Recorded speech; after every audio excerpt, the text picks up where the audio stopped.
పులుసులేంది తినివాడు ఇశ్రాయేలీల నుండి కొట్టివేయబడును. అంటే ఆజ్ఞను అనుసరించని వాడు నిజంగా మనలో కొట్టివేయబడతాడు. మనం గనక అనుసరించకుండా పులిసిందే తిని తప్పుల్నే చేసి మన ఇచ్చ చొప్పున, మన ఇష్టం చొప్పున మనం అబద్ధాలాడి మాయమాటలు చెప్పి మనం ఏ విధంగా అయితే నడుచుకుంటున్నామో, నిజంగా ప్రభు యొక్క క్రీస్తు రాకడలో మనమందరము ఎంతగానో ఆలోచించాల్సిన విషయం. ఆ తీర్పులో మనం పాల్గొన్నప్పుడు ఏం మాట్లాడాలి అనే ఒక బలమైనటువంటి ఒక జ్ఞాపకం మనం చేసుకోవాల్సిందిగా కోరుచున్నాను. చూడండి, కీర్తన 32:2.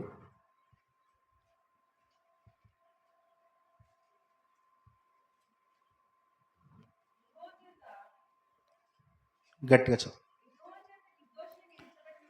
యెహోవా చేత నిర్దోషి అని ఎంచబడినవాడు, ఆత్మలో కపటము లేనివాడు ధన్యుడు. హల్లెలూయా, హల్లెలూయా. యెహోవా చేత నిర్దోషి అని ఎంచబడినవాడు, ఆత్మలో కపటము లేనివాడు ధన్యుడు.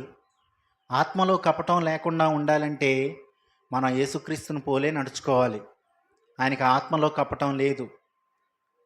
మన హృదయమంతా ఆయనకు అర్పించినప్పుడు, మనల్ని మనం స్వయంగా మనల్ని మనము ఆయనకి సమర్పించుకున్నప్పుడు నిజంగా ఆయన వలె మారడానికి మనము ఎంతో ప్రయత్నించవలసిన వారమై ఉన్నామండి.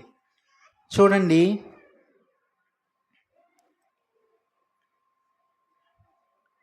క్రీస్తును పోలి మీరు శ్రమపడిన ప్రకారము అని అంటాడు. అంటే క్రీస్తుని మనం ధరించుకోవాలి. క్రీస్తు శ్రమలను మనం ధరించుకొని క్రీస్తు నడిచినట్లుగా మనం నడిస్తే, నిజంగా క్రీస్తును పోలి క్రీస్తులానే మనం జీవిస్తే, క్రైస్తవ్యం ఎంతగా ప్రబలడానికి ఏ విధంగా అయితే క్రీస్తు కారణమయ్యాడో, ఆయన శిష్యులు కారణమయ్యారో, ఆ విధంగా మనమందరము కారకులుగా నిలబడతామండి. మనం ఒట్టి చేతులతో దేవుని ఎదుట నిలబడడం కాదు, కానీ నిజంగా ఆయన ఎదుట మన అనేక ఆత్మలను తీసుకువెళ్ళి ఆయన ఎదుట నిలబడడం ఎంతో సంతోషకరం అండి. చూడండి, 1 పేతురు 4:1-2 నేను ముగిస్తున్నాను.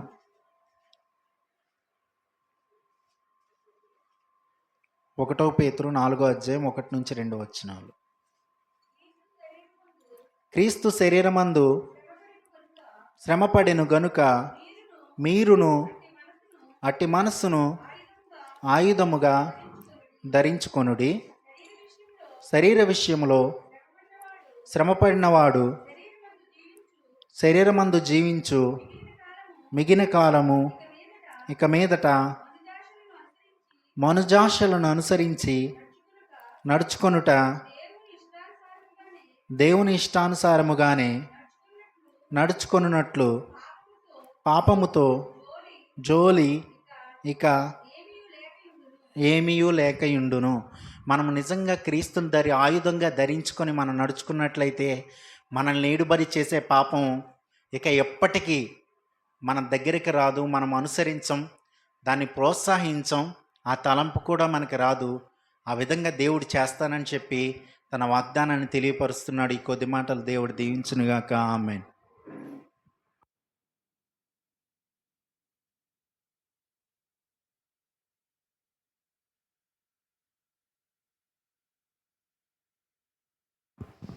దేవుని నామానికి స్తోత్రం. మీ అందరికీ నా వందనాలండి. దేవుడు తన మహాకృపను బట్టి మనందరినీ కూడా ఆరోగ్యంగా సజీవ లెక్కలో ఉంచినందుకు దేవుని స్తోత్రం చెల్లిద్దాం. హల్లెలూయా, హల్లెలూయా. అందరూ సంతోషంగా ఉన్నారా? దేవుని సన్నిధికి రావడం అంటే చాలా సంతోషం. ఎందుకు అంటే ఈ పస్కా పండుగలో మిస్ అవ్వకుండా రావడం మరీ సంతోషం. దేవుని స్తోత్రం చెల్లిద్దాం. ఎవరు కూడా అలక్ష్యంగా నిర్లక్ష్యంగా ఉండకూడదని దేవుని వాక్యం సెలవిస్తుంది. చిన్ని ప్రార్థన చేసి వాక్యంలోకి వెళ్తాను. పరిశుద్ధుడైన పరమ తండ్రి, మీ ఘనమైన నామానికి వందనాలు ప్రభువా. మరి ఇంతవరకు నీ కుమారుని ద్వారా నిలబెట్టుకొని నాయన మరి తనలో ఉండి నాతో మాతో సూటిగా మాట్లాడారని నమ్ముచున్నాం. విన్న వాక్యం మాలో ఫలింపచేయండి. మేము అన్ని విషయాల్లో మీ వలె ఉండడానికి, మీ శరీరం మందు మీరు శ్రమపడిన రీతిగా మీ మనసును ధరించుకున్న వారిగా మేము ఉండడానికి మీరే కృప చూపించండి. మీరు చెప్పిన ప్రతి మాట వినగలిగినటువంటి జ్ఞానం మాకు దయచేసి నాయన మరి అన్ని విషయాల్లో కూడా ప్రభు మీకు లోబడి జీవించిన వారిగా ఉండడానికి సహాయం చేయండి. అల్పురాల్ని అయోగ్యురాల్ని మీ పక్షంగా నిలబడుతున్నాను. నన్ను మీ ఆత్మతో నింపమని ప్రార్థిస్తున్నాను. నాతో మాతో సూటిగా మాట్లాడమని ప్రార్థిస్తున్నాను. నాయనా, నిజంగా మేమందరం కూడా మీకు ఇష్టలుగా ఉండాలని ప్రార్థిస్తూ నాతో మాతో సూటిగా మాట్లాడమని యేసుప్రభు వారి దివ్యనామమున అడిగి వేడుకుంటున్నాను తండ్రి. ఆమేన్. దేవుని నామానికి స్తోత్రం. మీ అందరికీ నా వందనాలు. దేవుడు తన మహాకృపను బట్టి మనందరినీ కూడా ఆరోగ్యంగా సజీవ లెక్కలో ఉంచిన దేవుని స్తోత్రం చెల్లిద్దాం. హల్లెలూయా, హల్లెలూయా. మరి ఇక్కడ పండుగ ఏర్పాటు చేసి ఏమండి రాకపోతే వాళ్ళు బాధపడతారు కాబట్టి అని వచ్చిన వాళ్ళు దేవుని స్తోత్రం చెప్పండి. ఏమండి ఇక్కడ పండుగ ఏర్పాటు చేశారు, పాపం కష్టపడి చేస్తున్నారు. ఏమండి రాకపోతే ఎంతో బాధపడతారు అని వచ్చిన వాళ్ళు ఉంటారు కదా. ఉండరా? ఉంటారు. అంటే వాక్యాలు తెలియకపోతే ఉంటారు. వాక్యం తెలిస్తే ఎంతో కష్టపడి వస్తారు. ఎంతో ఆతృత కలిగి దేవుని మాట వినడానికి ఇష్టపడతా ఉంటారు. దేవుని మాటలు వినాలి అంటే దేవుని ఆత్మ మనలో ఉండాలి. ఎవరైతే దేవుని ఆత్మ చేత నడిపింపబడతారో వాళ్ళందరూ కూడా దేవుని కుమారులను కుమార్తెలనై ఉంటారంటండి. ఆ దేవుని కుమారులు కుమార్తెలు అంటే యేసుప్రభు వారు అంటండి, ప్రతి ఉదయాన వినుబుద్ధి నాకు పుట్టిస్తున్నాడు అంటాడు ఆయన. యేసుప్రభు వారు పరలోకంలో ఉన్నప్పుడు కూడా ఎప్పుడు కూడా దేవుని మాట ఇది కాదు అనలేదంటండి. దేవుని స్తోత్రం చెప్దాం. యేసుప్రభు వారికి తండ్రి చిత్తం చేయడమే ఇష్టం. అది పరలోకంలో ఎప్పుడూ జరిగేది. ఆ తర్వాత భూమి మీద కూడా ఈయనే నా ప్రియ కుమారుడు, ఈయన యందు నేను ఆనందిస్తున్నాను. దేవుని స్తోత్రం చెప్దాం. ఎందుకు అంటే నిజంగా మహామహుడైనటువంటి దేవుని కుడిపార్శ్వమున ఆయన ఆసీనుడిగా ఉండేవారంటండి. అందరికంటే పై స్థితి. దేవదూతలందరూ వేరు, యేసుప్రభు వారు ఏమండి దేవునితో సమానము. ఏమండి కొంతమందికి అస్సలు ఇష్టం ఉండదు ఈ మాట. ఏమండి నేను ఒక చిన్ని ఉదాహరణ. మీరు ఎక్కువ, మీ పిల్లలు ఎక్కువ అంటే మీరు ఏమంటారు? ఏమండి ఒకవేళ మిమ్మల్ని బాగా ప్రేమించి మీ పిల్లల్ని అస్సలు మంచోళ్ళు కదండి అన్నాను అనుకోండి, ఏమంటారు మీరు? ఏమండి వాళ్ళు ఎలా ఉన్నప్పుడు కూడా ఎంత బాగున్నారో అంటే ఎలా ఉంటుందండి తల్లిదండ్రులకి? ఎక్కలేని సంతోషం. అవునా కదా? ఎంతో ఆనందం. వాళ్ళు ఎలా ఉన్నప్పటికీ కూడా ప్రక్కన వాళ్ళు ఏమంటారు? అదేంటది తల్లిదండ్రులు ఎంతో బాగుంటే నల్లగా పుట్టారేంటి వాళ్ళు ఏమో తెల్లగా ఉన్నారు. ఏమండి అంటూ ఉంటారా లేదా? ప్రక్కన అంటూ ఉంటారు. అయినప్పటికీ కూడా తల్లిదండ్రులకి ఎలా ఉంటుంది? ఎంతో ఇష్టంగా ఉంటుంది కదా. మరి యేసుప్రభు వారిని తండ్రి ఎంతో ప్రేమించాడు. అంటే ఆయనలో అవలక్షణాలు అనేటువంటివి లేవండి. ఆయన సుగుణాల సంపన్నుడు. ఆయన అందం అంటే ఏమండి అందం ఉండొచ్చండి, కానీ ఆయన గుణాతిశయాలే ఆయనకి అందం అంట. దేవుని స్తోత్రం చెప్దాం. ఏమండి నేను అంటే మరి చెప్పవచ్చో చెప్పకూడదు నాకు తెలియదు, కానీ కొన్ని పాటలు వింటూ ఉంటే ఎలాంటి పాటలు అంటే ఏమండి ఎర్ర చీర కట్టుకున్నారు, రబ్బర్ గాజులు వేసుకున్నారు, స్తోత్రాలు పలుకుతారు దానికి. ఎర్ర చీర కట్టుకుంటే ఏమైంది, రబ్బర్ గాజులు వేసుకుంటే ఏమైంది, బంగారాలు పెట్టుకుంటే పొగడాలా, అందంగా ఉంటే పొగడాలా? ఏమండి యేసుప్రభు వారు నా ప్రియుడు ధవళవర్ణుడు రత్నవర్ణుడు అంటది మరి సంఘం. ఏమండి షోలమిత్తి నా ప్రియుడు, నీ ప్రియుని యొక్క విశేషం ఏంటి? అంత ఇష్టపడుతున్నావేంటి? ఏమండి అంత ఇష్టపడుతున్నావేంటి? ఎన్ని దెబ్బలు తిన్నావు నీ ప్రియుని కోసం అంటే నా ప్రియుడు ధవళవర్ణుడు రత్నవర్ణుడు. దేవుని స్తోత్రం చెప్తాం. ఆయన ధవళవర్ణుడు, ధవళ అంటే తెల్లని వాడు అనమాట అండి.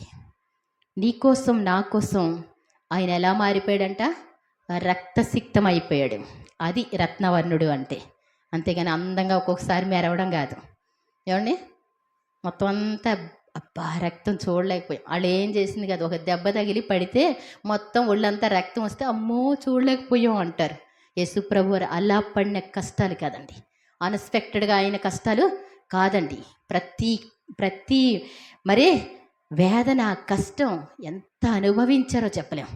ఎంత దేవుని వాక్యాలు తెలిసిన ఒక్క మాట మనల్ని మెచ్చుకొని మాట ఒక్కటంటే ఇష్టం ఉంటుందా? ఇష్టం ఉండదండి. మళ్ళీ గౌరవించని చోట నిలబడం. అసలు పాస్టమ్ అంటే మేమంటే గౌరవం లేదు, అసలు రానే రావు. ఏమండి లేరా? ఉంటారు. ఏదన్నా పాస్టర్ గారు, అమ్మగారు, అయ్యగారు అన్నారనుకోండి, ఎంత బాగుంటుందో చెప్పలే. అవునా కాదా? కాబట్టి ఏంటి అంటే మనకి గౌరవం అనుకుంటాం, కానీ యేసు ప్రభుకి గౌరవం ఇచ్చింది ఎవరండి? ఏమండి? మనం ఇస్తున్నామండి గౌరవం? మనం ఇస్తున్నామా? ఆయన ఎలాంటి వాడో ఒక్కసారి ఇలా ఊహిస్తే, ఒక్కొక్కసారి ఇవాళ పొద్దుటైతే ఎంత మంచి మనసులా ఉందంటే చెప్పలేం. పాటలు వింటూ ఉంటే అయ్యి బాబోయ్ మంచి లైఫ్ ఇచ్చావు ప్రభా. ఏమండి? ఇంకెప్పుడు ఇలాగా దేవుని స్తుతించకుండా ఉండిపోతే ఎంత సంతోషం కదా. ఆయన కంటే ప్రేమికులు ఎవరూ లేరు, ఆయన కంటే గొప్పవాళ్ళు ఎవరు లేరు, ఆయన కంటే త్యాగం చేసిన వాళ్ళు ఎవరూ లేరు.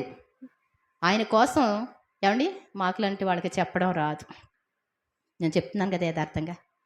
ఆయన కోసం మాకులాంటి వాళ్ళకి చెప్పడం రాదు. ఏదో కొంచెం కొంతమందికి ఏదో సువార్త ప్రకటించడానికి దేవుడే ఏర్పాటు చేశాడు, కానీ ఆయన కోసం చెప్పేవాళ్ళు ఉంటే ఆయన యొక్క గొప్పతనం ఏంటో, ఆయన యొక్క ప్రేమతత్వం ఏంటో, ఆయన మంచితనం ఏమిటో వెంటనే మీ అందరూ కూడా ఇలా నమస్కరించి ఆయనకి సాగిలపడి మీ జీవితాలు ఆయనకి అర్పిస్తారండి. దేవుని స్తోత్రం చెప్దాం. అంత మంచివాడు దేవుడు. యెహోవా మంచివాడు. యేసు ప్రభు అంటే ఎవరు? ఆయన ప్రియ కుమారుడిగా ఈ లోకానికి వచ్చారు. ఆయన కూడా చాలా మంచివారు. తిట్టిన వాళ్ళు ఎన్ని తిట్టినా మాట్లాడదండి. మా కోడలు ఎంతో మంచిదండి అంటారు. తిడితే ఏమన్నా మాట్లాడకపోతే కదా. యేసు ప్రభు వారు ఎలా ఉన్నారంట? తిట్టారంటండి, కొట్టారంటండి, పిడిగుద్దులు గుద్దారంటండి, ఉమ్మి వేశారంటండి. ఏమండి? పరలోకంలో ఉన్నటువంటి దేవదూతలు అంటండి, ఏమండి యేసుప్రభు వారు బాలుడిగా జన్మిస్తే పరలోకంలో ఉన్న దేవదూతలు వచ్చి కొంతమంది దేవుణ్ణి ఆరాధించారు, కొంతమంది దేవదూతలు వచ్చి ఆరాధించారు ఆ స్థలంలో. కానీ పరలోకం అంతా తొంగి చూస్తుందంట. దేవుని స్తోత్రం చెప్దాం. ఎంత పెద్ద దేవుడు, ఎంత దేవుడు అండి. ఏమండి? ఆకాశంలో ఒక చెయ్యి కనబడుతుందంటండి. ఆ చెయ్యి ఎంత ఉందంట? 2 సంవత్సరాలు కాంతి కిరణం ప్రయాణం చేసినంత. కాంతి కిరణం ప్రయాణం చేస్తే ఎలా ఉంటుందండి? ఇలా అనగానే అబ్బోయ్ అని ఇలా చెవులు మోస్తారు కదా. ఎంత లెక్క వెళ్ళొద్దండి, క్షణాల్లో ఎంతో ప్రయాణం చేస్తే కాంతి కిరణం, మెరుపు. అవునా? కానీ 2 సంవత్సరాలు ప్రయాణం చేస్తే అంత పెద్ద చెయ్యి అంట. అది దేవుడి గాడ్ హ్యాండ్ అని పెట్టారు. మరి ఆయన ఎంత ఉంటాడు? అందుకే అంటాడు, ఆకాశము నా సింహాసనము, భూమి నా పాదపీఠము, మీరు నా కొరకు ఎలాంటి మందిరం కట్టుదురు, నా విశ్రాంతి స్థలమేది? మీరు కట్టేటువంటి హస్తకృతాలైనటువంటి ఆలయాల్లో ఆయన ఉండడానికి ఇష్టపట్ల, నీ హృదయంలో ఉండడానికి ఆయన ఇష్టపడతా ఉంటారు. ఈ హృదయం ఏమండి, అన్ని అవయవాలు 2 ఉంటాయి, కానీ ఈ హృదయం అనేటువంటిది ఏంటంట? ఒకటే. అది ఎవరికి ఇవ్వాలంట? ప్రేమించిన వాళ్ళకి ఇవ్వాలి కదా. వచ్చేస్తారు ప్రేమించిన వాళ్ళు. ఎలా వచ్చేస్తారు? ఎంత తోసినా వెళ్ళరు బయటికి. ఏమండి? ఎంత త్రోసినా వెళ్ళరు. అదొక పెద్ద సైతాన్ అయిపోద్ది అనమాట. నువ్వు దేన్ని ప్రేమిస్తున్నావు అనుక్షణం గుర్తు చేసుకుంటే ఆయన మాత్రమే ఉన్నాడా అనేటువంటిది ఒక్కసారి గుర్తు చేసుకుంటే నీ హృదయంలో ఉన్న వాళ్ళు నీకు తెలిసిపోద్ది. అది డబ్బైనా, దేవుని కంటే ఎక్కువగా దేన్ని ప్రేమించినప్పటికీ కూడా నాకు పాత్రుడు కాడు అంటాడు. ఎందుకు అంటే ఆయన ఏదో దురధికారంగా కాదండి. నువ్వు దేన్ని ప్రేమించినా ఏడుస్తావు, దేన్ని ప్రేమించినా నష్టపోతావు, దేన్ని ప్రేమించినప్పటికీ కూడా అసలైనటువంటి ఆశీర్వాదాలు కోల్పోతావు. అర్థమవుతుందండి? దేవుని ప్రేమించితే ఏముంటాయండి? నీకు అన్నీ ఉంటాయి. ఐశ్వర్యం ఉంటుంది, సంతోషం ఉంటుంది, సమాధానం ఉంటుంది, ఈ లోకంలో కూడా ప్రశాంతంగా ఉంటాం. చనిపోయిన తర్వాత పరలోక రాజ్యానికి వెళ్తాం. తీరా చూస్తే దేవుణ్ణే వదిలిపెట్టేసి మనం ఎవరినో ప్రేమిస్తే ఏం చేస్తారండి? నాకు ఒకళ్ళు ఫోన్ చేశారు, కుమారి గారు అన్ని కష్టాలు అయిపోతున్నాయండి, శ్రమలు అయిపోతున్నాయండి, ఏమండి ఒకదాని మీద ఒకటి వచ్చేస్తున్నాయి, ఏం చేయాలో అర్థం కావట్లా. చెప్పానండి, మీతో కూడా చెప్పాను కదా, సంబంధం ఏదో ఉందని అది కావాలని చెప్పాను కదా. తీరా చూస్తే ఆ పిల్ల ఎవరితో మాట్లాడుతుందంటండి. ఏం చేస్తుంది? ఆ పిల్ల ఎవరితో ఈడు అంటాడండి, ఆ పిల్ల కాకపోతే నేను చచ్చిపోతానంటాడండి. ఆ పిల్లతో మాట్లాడింది లేదు, పెట్టింది లేదు. ఆ పిల్ల కాకపోతే అదొక సైతాన్ లోపలికి వెళ్ళి ఏం చేస్తుంది? మనిషి హృదయాన్ని ఆక్రమించేస్తుంది. అర్థమవుతుందండి? వాళ్ళ జీవితాన్ని పతనం చేస్తుంది అనమాట అండి. దేవుని మాటను విననివ్వదు. కాబట్టి దేవునికి ఈ హృదయాన్ని మనం ఏం చేయాలి? దేవునికి ఇవ్వాలి అంటే కొంచెం సేపు కూర్చొని దేవుని మాటలు వినాలి. వినుటి వల్ల విశ్వాసం కలుగును. ఆ మాటలు క్రీస్తును గూర్చిన మాటలు అయి ఉండవలెను. ఏం మాటలు అయి ఉండాలి? మనకెందుకో అన్ని మాటలు ఇష్టమవుద్ది, అన్ని చోట్ల ఉండగలుగుతాం. కానీ ఇక్కడికి వచ్చేసరికి ఈరోజు చాలా పెద్ద రోజుగా ఉంటుంది, పెద్ద ప్రయాణంగా ఉంటుంది. ఏమండి, సవాల్తో కూడినట్టు ఉంటుంది. మీకోసం బయట ఎవరో ఎదురు చూస్తుంటే ఇంకెంతసేపు అన్నట్టు ఉంటుంది, ఉండదా? మీకోసం నేను కూడా కంగారు పడతా ఉంటాను, నా హృదయంలో కూడా రైళ్ళు పరిగెడతా ఉంటాయి. కాబట్టి ఒక విషయం ఏంటంటే దేవుడు చెప్తారు, ఒకసారి చూడండి, నిర్గమకాండం 12వ అధ్యాయము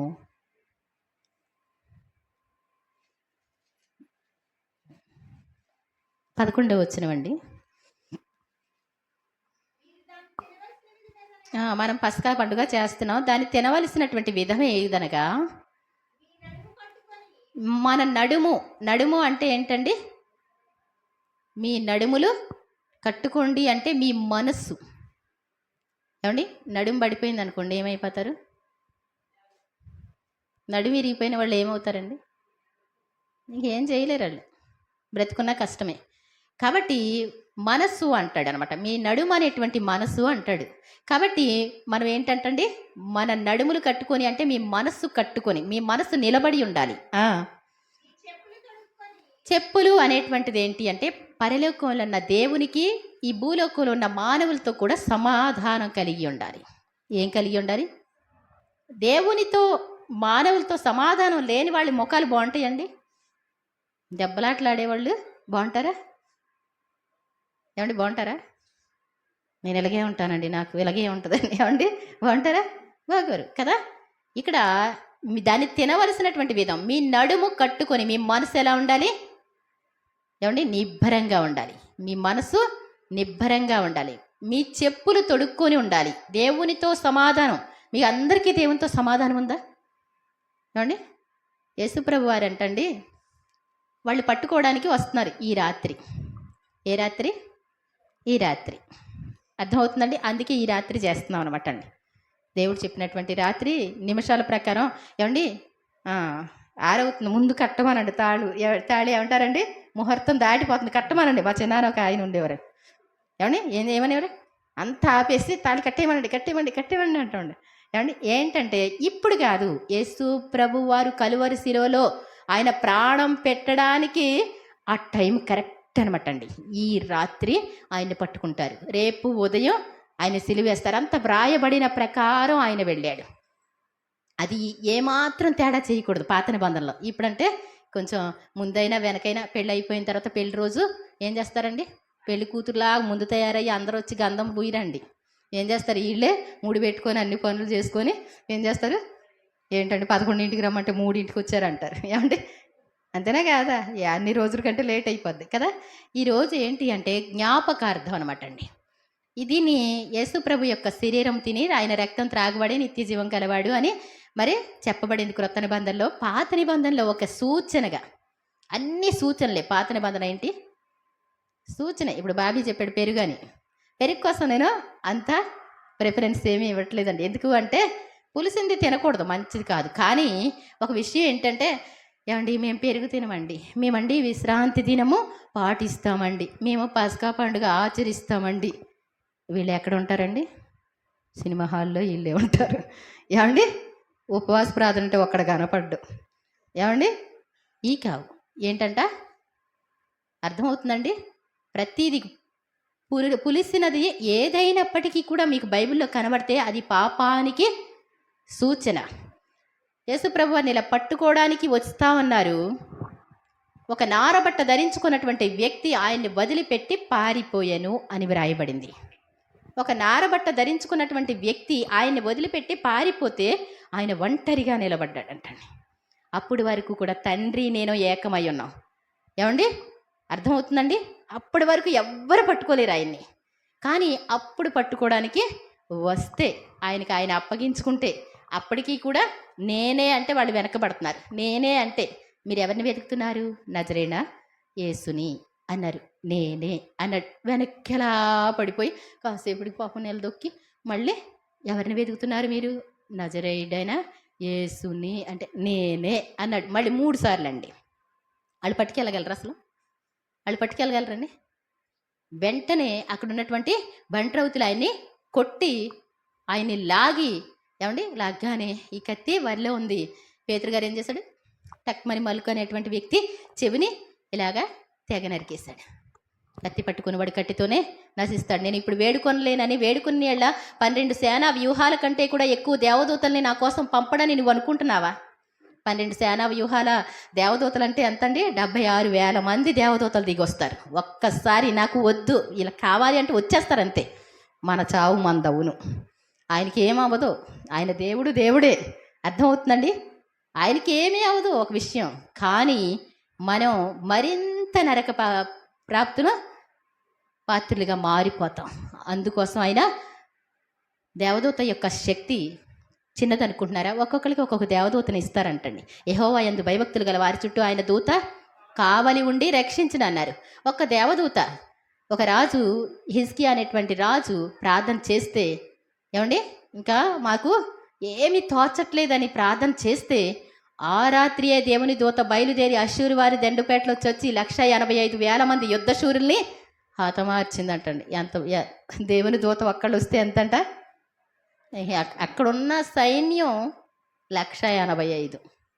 ఒకవేళ 10 లక్షలు ఉంటే అయిపోరా? దేవదూతలు మామూలు శక్తి కాదండి.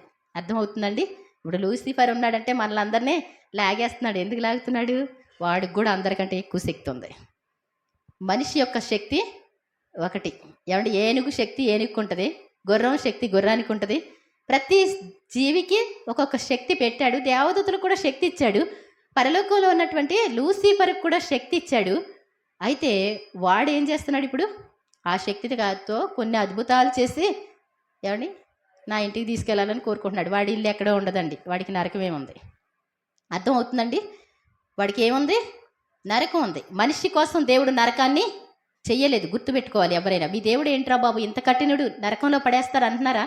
దేవుడు మనిషి కోసం నరకాన్ని సృజించలా. సాతాను తన యొక్క గర్వం వల్ల, ఏమండి వాళ్ళ ఆత్మలు కాబట్టి, ఏమండి దేవుడు అంతా రూల్స్, ప్రతీది కూడా ఏంటంటే ప్రతీది రూలు ప్రకారమే, ధర్మశాస్త్ర ప్రకారమే వెళ్తాడు ఆయన. దేవాది దేవుడే దిగిరావడం, ఏమండి ఇలా పరలోకం నుంచి దిగిరాకూడదండి. ఒక కన్యక మరియాన్ని గర్భాన్ని ఏర్పాటు చేసుకొని అందులోకి వచ్చి, ఏమండి ఆయన ఏ దిగి అందరూ దూషిస్తుంటే హింసిస్తుంటే ఇలా కాకుండా ఒకే దెబ్బతో మారమని చెప్పొచ్చు కదండి. అది రూలు కాదంటండి. దేవుని రక్తం కావాలి కాబట్టి, దేవుడికి రక్తం లేదు కాబట్టి ఒక మనిషిలోకి ప్రవేశించి ఆయన ప్రతీది కూడా ధర్మశాస్త్రమునైన ప్రవక్తల వచనమునల్ని కొట్టివేయి వచ్చితులని తలంచవద్దు. దాన్ని నెరవేర్చడే కానీ కొట్టివేయుటకు నేను రాలేదు. భూమి ఆకాశములు గతించిపోతాయి కానీ నా మాటలు ఏమాత్రం కూడా గతింపవు. ధర్మశాస్త్రం అంతయు నెరవేరు వరకు దాని నుండి సున్నా కానీ పొల్లు కానీ తప్పిపోదు. ఏంటంటండి? సున్నా కానీ పొల్లు కానీ తేడా రాకుండా చేస్తాడు ఆయన. ఆయన కష్టపడింది కూడా సున్నా పొల్లు కూడా ఎక్కడా కూడా, ఏమండి ఎంత దేవుని యొక్క స్వరూపం ఉంచుకోలేదండి ఆయన. ఆయన వదిలిపెట్టి వెళ్ళిపోయాడు. ఆయన శిలువ మరణానికి ఆయన్ని అప్పగించి వెళ్ళిపోయాడు. అప్పుడు గెత్సేమనే తోటలోకి వెళ్ళి ప్రార్థన చేయడం, వేదన పడడం, ఏమండి విజ్ఞాపన ప్రార్థన చేయడం. ఏమండి తండ్రి శిలువలో ఏమంటాడు ఆయన? నా దేవా నన్నెందుకు చెయ్యి విడిచావు.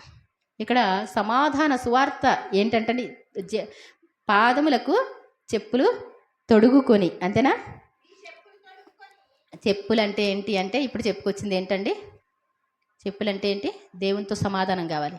ఈ మనిషి యొక్క పాపం ఎప్పుడైతే దేవుడు మీదేసుకుంటున్నారో ఆయన వదిలిపెట్టి వెళ్ళిపోయాడు. ఆయన పాపికి దేవునికి ఏమాత్రం సంబంధం లేదు. పాపం చేసే ప్రతివాడు అపవాది సంబంధి అని దేవుని వాక్యం సెలవిస్తూ ఉంది. దేవుని వల్ల పుట్టిన వారు పాపము చెయ్యజాలరు. ఏమండి చీకటిలో ఉండి పాపం చేస్తూ నేను దేవుని బిడ్డని అన్నాను అంటే ఏంటి? మళ్ళీ మనం మోసం చేసుకున్నట్టు. ఎవరో మనకి ఏం చేయని అవసరం లేదండి. మళ్ళీ మనం మోసం చేసుకుంటే మనమే నరక పాత్రులుగా వెళ్ళిపోతాం. అంతేనా కదా? అర్థమవుతుందండి అందరికీ? కాబట్టి ఇక్కడ మనిషితో సమాధానం కావాలి. దేవునితో కూడా మనకి సమాధానం సాధ్యమైతే అంటాడు. మనుషులందరితో సమాధానంగా ఉండండి. సాధ్యమైతే, కొన్ని విషయాల్లో సాధ్యం కాదు. కొన్ని విషయాల్లో ఏమవుద్దండి?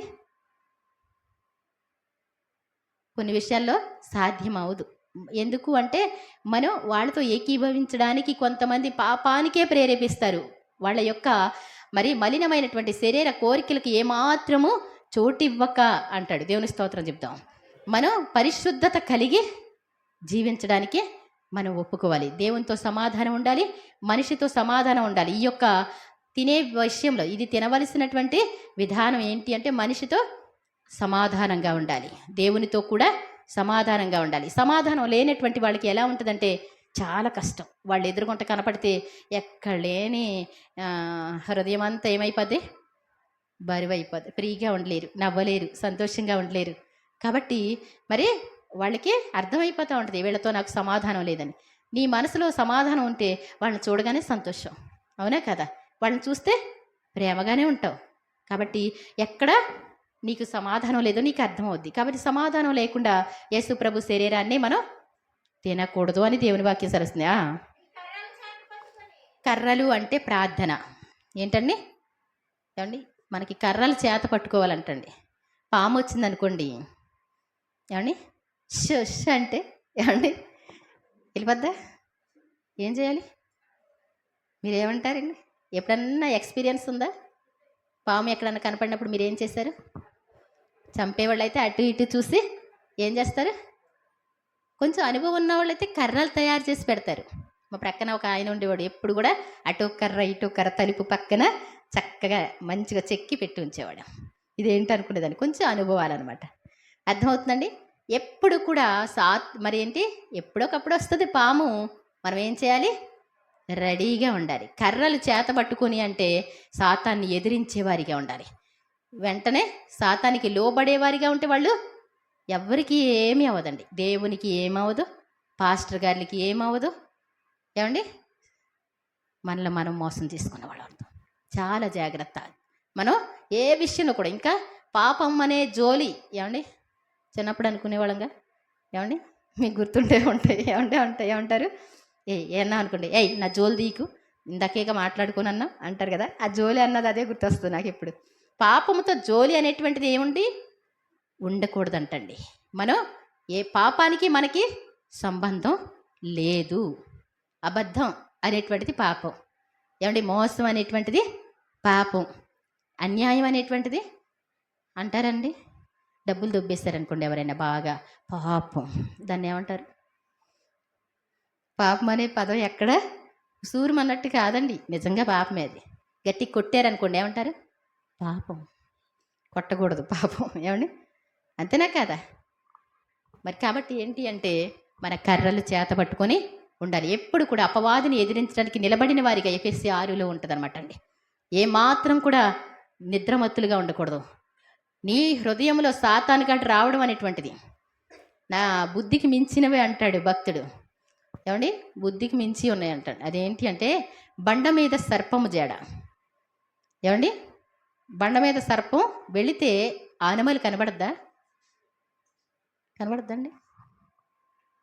అదేంటో తెలుసా? మన హృదయాల్లోకి ఎప్పుడు సాతానుగాడు వచ్చి వెళుతున్నాడో తెలియదు. నేనే స్పందిస్తున్నాను కాబోలు, నేనే రియాక్ట్గా మాట్లాడుతున్నాను కాబోలు అనుకుంటాం. కానీ వాడు ఎప్పుడు వస్తాడో నీకు తెలియదు. నిన్ను దారి తప్పించి దేవుని యొక్క మాట నుంచి ప్రక్కకి నెట్టేసి అవతలికి వెళ్ళిపోతాడు. అంతే, వాడి పని వాడు చేసుకొని వెళ్ళిపోతాడు. కాబట్టి ఏంటి అంటే మనం ఏమాత్రం సాతానికి చోటిచ్చేవారిగా ఉండకూడదు. బండ మీద సర్పము జడ, ఆకాశముల పక్షిరాజు జాడ ఏమంటే తెలుస్తుందండి? ఆనమాలు ఏమన్నా తెలుస్తుందా? నీ హృదయాన్ని దేవుడు నడిపించే విధానం కూడా నీకు తెలియదు. ఆయనే కాపాడుతూ ఉంటాడు.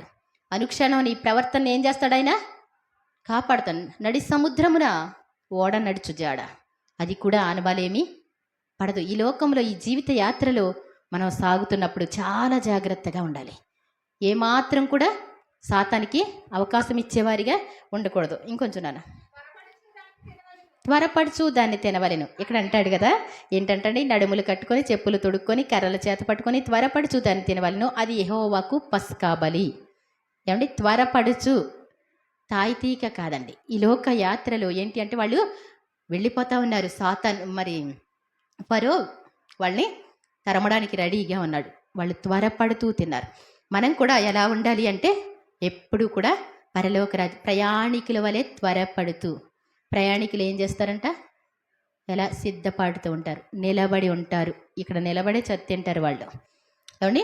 నడుములు కట్టుకుంటారు, చెప్పులు తొడుక్కుంటారు, కర్రలు చేత పట్టుకుంటారు. టక టక టక టక టక అంటే ఈ లోకం నీకు పరదేశము.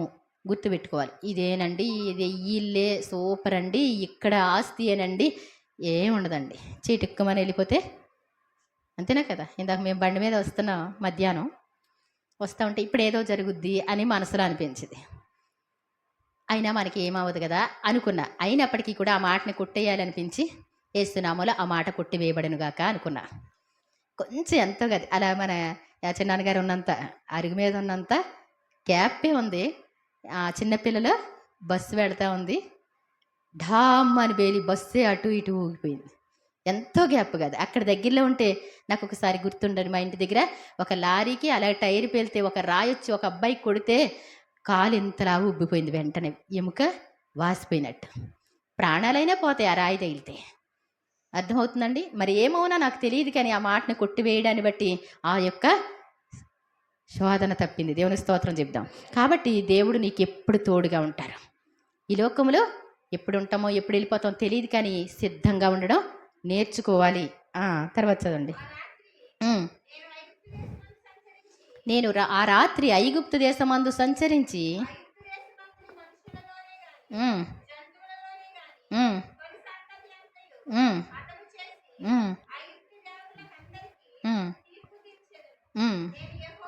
దేవుడు చెప్తున్నటువంటి మాట, ఈ రాత్రి మీరు పస్కాను ఆచరించాలి. నేనేం చేస్తాను అంటే ఐగుప్తు దేశం అంతా సంచరిస్తాను.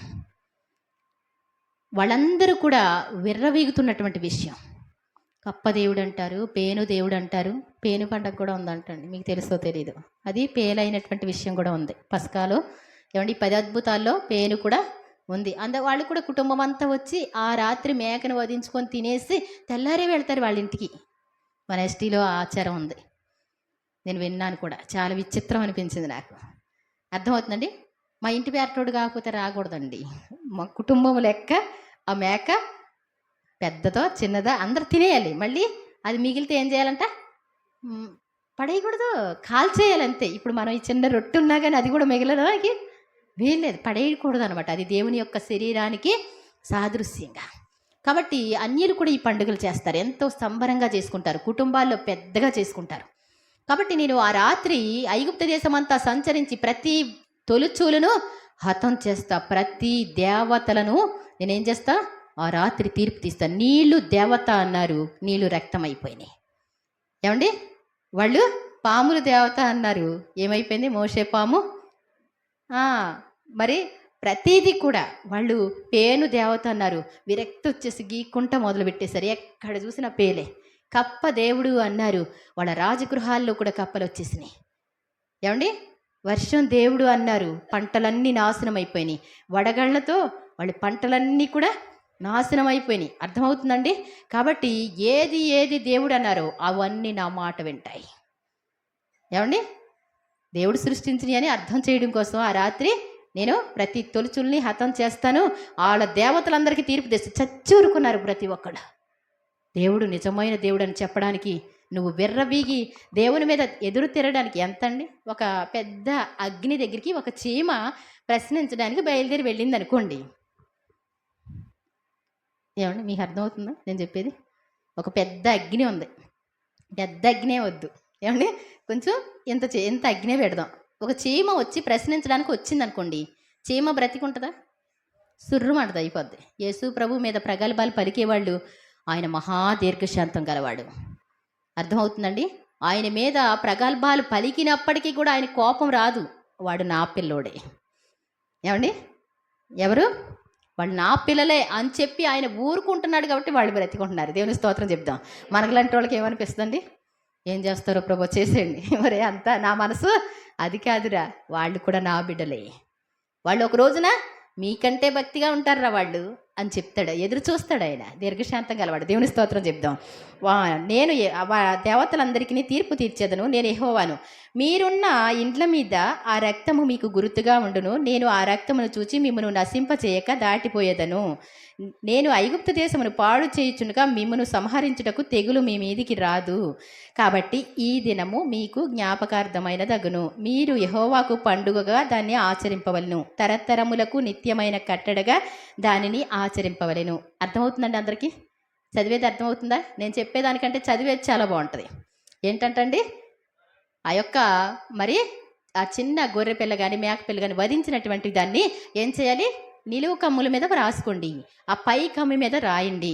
మీరు లోపలే ఉండండి, ఇది తినండి, మీరు తలుపులు వేసుకొని లోపలే ఉండండి.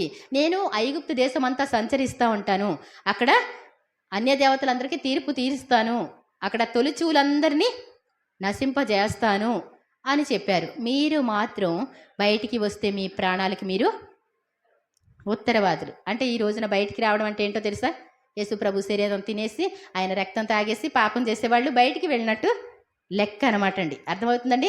ఆ యొక్క రక్తాన్ని చూసి నేనేం చేస్తాను, అలా ప్రతి కుటుంబానికి ఒక వెలుగు వెళ్తూ ఉంటుంది. మనం చూస్తే 10 కమాండ్మెంట్స్లో ఏంటండి, ఒక వెలుగు అలా వెళ్ళిపోవడం మనం చూస్తూ ఉంటాం. ఆ రక్తం ఉన్న ఇల్లుని అక్కడ ఏమీ అవ్వదు.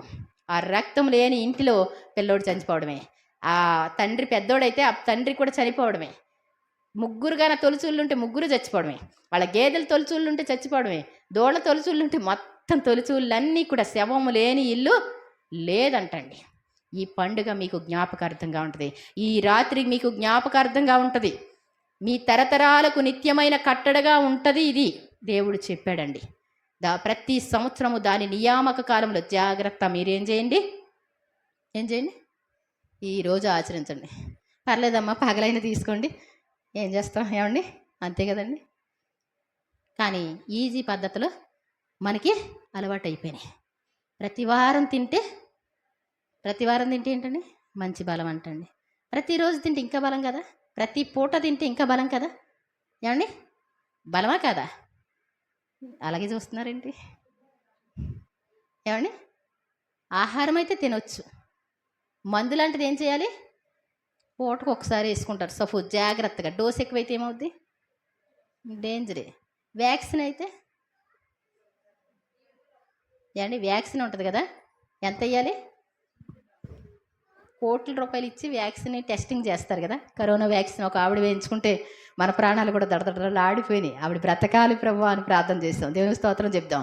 ఆవిడ ఏమాత్రం అంటే డోస్ ఎక్కువైతే ఏమవుద్ది, మరి నిన్నటి వారం మరి ఒక్క నైట్లో అన్నీ చెప్పడం కుదరదు. కానీ మనం పండగకి వచ్చినప్పుడు ఎలా ఉండాలి, ఎలా పస్కా తీసుకోవాలి అని కూడా చెప్పడం జరిగింది. యూట్యూబ్లో కూడా పెట్టాడు అది. కాబట్టి మనం ఎంతో పరిశుద్ధమైనటువంటి హృదయాలతో తీసుకోవాలి, ప్రేమతత్వంతో తీసుకోవాలి, ఒకరంటే ఒకరు ఇష్టాలుగా ఉండాలి, గౌరవార్థాలుగా ఉండాలి, ఒకరికి ఒకరు హెల్ప్ చేసుకునేవారిగా ఉండాలి. వచ్చామా వెళ్ళామా అన్నట్టు అలా ఉంటే బాగుంటుందండి, బాగోదు. చక్క కుటుంబం అంతా ఐక్యతతో ఉంటే బాగున్నట్టు ఉంటుంది కదా. కానీ ఎవరి మాట వాళ్ళకే ఉంటే చిరాగ్గా ఉంటుంది కదా. ప్రవర్తన మార్చుకోవాలి, మరి అందరినీ ప్రేమించడం నేర్చుకోవాలి. కాబట్టి ఇక్కడ అంటాడు ఆయన, ఆ యొక్క రక్తాన్ని చూసి నేను దాటిపోతాను. ఈ రాత్రి మీకు జ్ఞాపకార్థం అవుద్ది. ఇది మీకు తరతరములకు నిత్యమైన కట్టడగా. నిత్యమైన కట్టడ అంటే ఏంటో తెలుసా? నిత్యమైన కట్టడ అంటే ఏంటి ఏమండి? ఎప్పుడు ఉంటుంది అనమాట, భూమి నుంచి ఉన్నంతకాలం. అది యేసు ప్రభువారు చనిపోయినటువంటి ఆయన పట్టబడిన రాత్రి. దేవుని స్తోత్రం చెప్దాం. ఈ రాత్రి ఏ రాత్రి ఏమండి? మీరు పస్కా పండుగ చేస్తారండి, ఏమని చేస్తామండి, అసలు పస్కా అని చెప్తేనే అబద్ధకులు అనుకుంటారని ఎంత భయమో అందరికీ.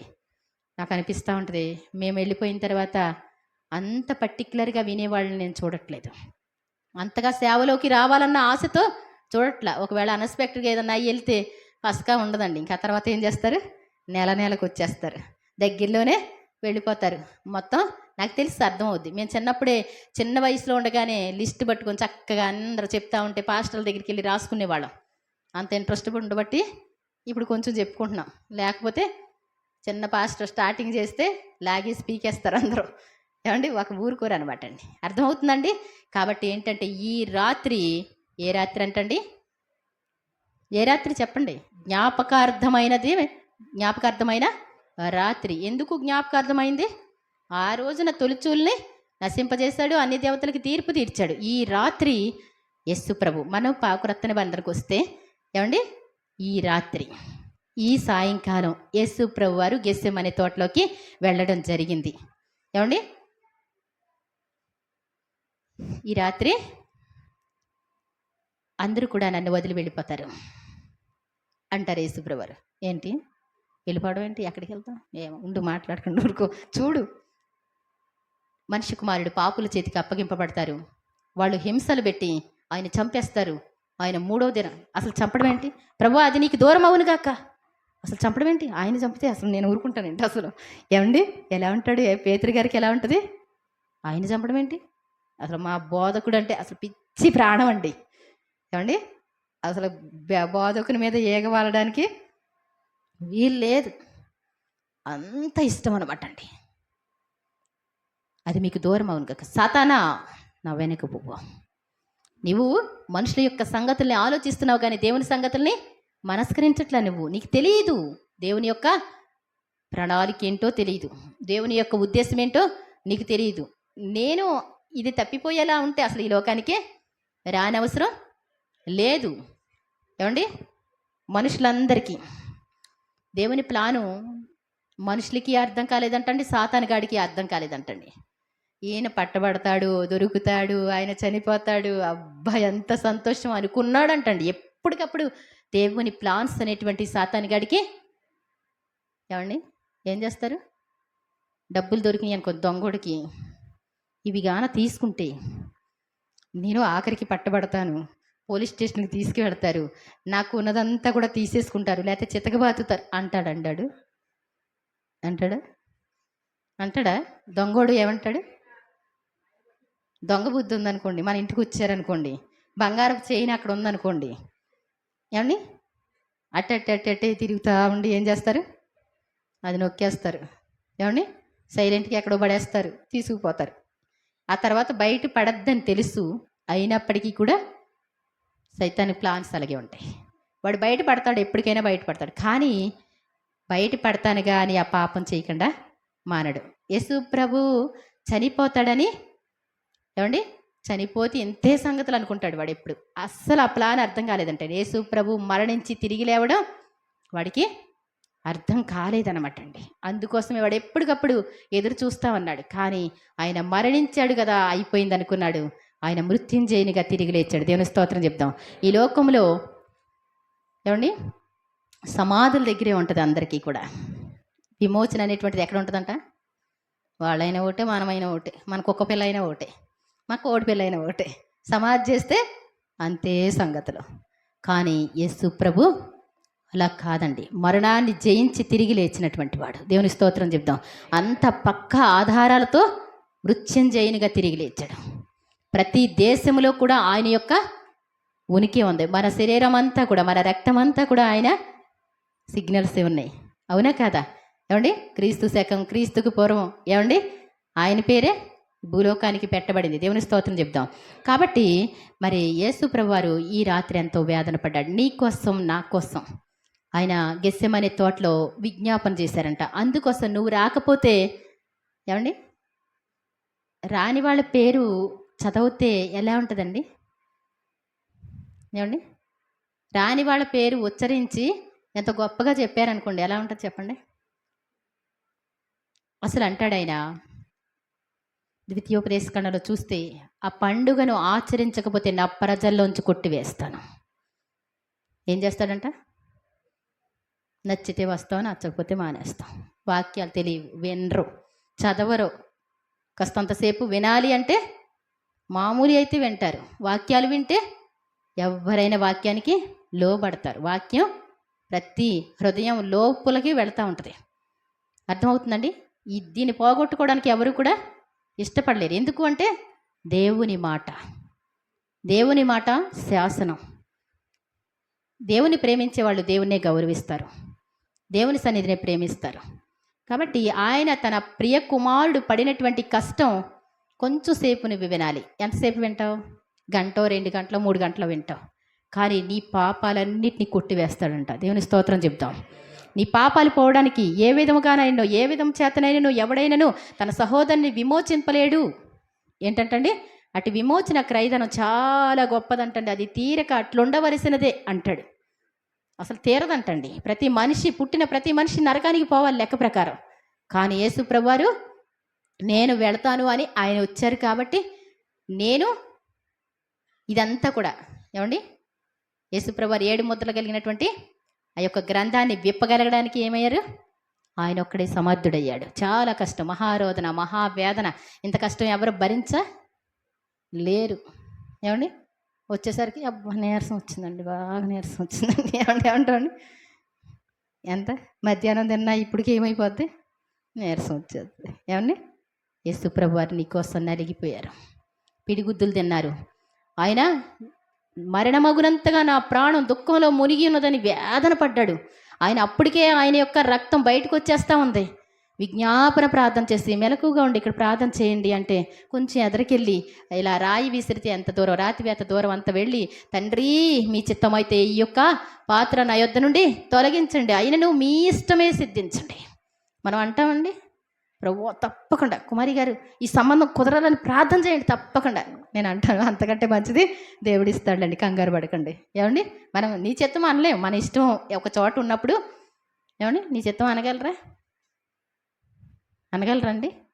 యేసు ప్రభువారు ఏంటంట, మీ ఇష్టమైతే తొలగించండి. అయినా అది కంగారులో అంటే మనిషి యొక్క జీవితంలో మనం కూడా తడబడతాం. అయినప్పటికీ కూడా దేవుని చిత్తానికి అప్పగించుకోవాలని నేర్పించడం కోసం, అది కూడా నేర్పించడం కోసమే. ఆయన అంతటా ఆయన వద్దనుకున్నది కాదండి. చాలా వేదన పడ్డాడు, కష్టపడ్డాడు. ఆయన కోసం కొంచెం సేపు వినాలి. ఆయన నిన్ను ఎంత ప్రేమిస్తున్నాడో. ఏమండి మీ ఆయన గారు పడతారండి మీకోసం 4 దెబ్బలు? ఏమండి పడతారా? ఏమంటారు? చిన్న పొరపాటు ఏదైనా వచ్చిందనుకోండి, నా పరువు అంతా తీస్తున్నామని చెప్పి అసలు మాట్లాడడానికి ఇష్టపడరు. పిల్లలనైనా ఏమంటారు? నా కడుపున చెడబుట్టేవరా?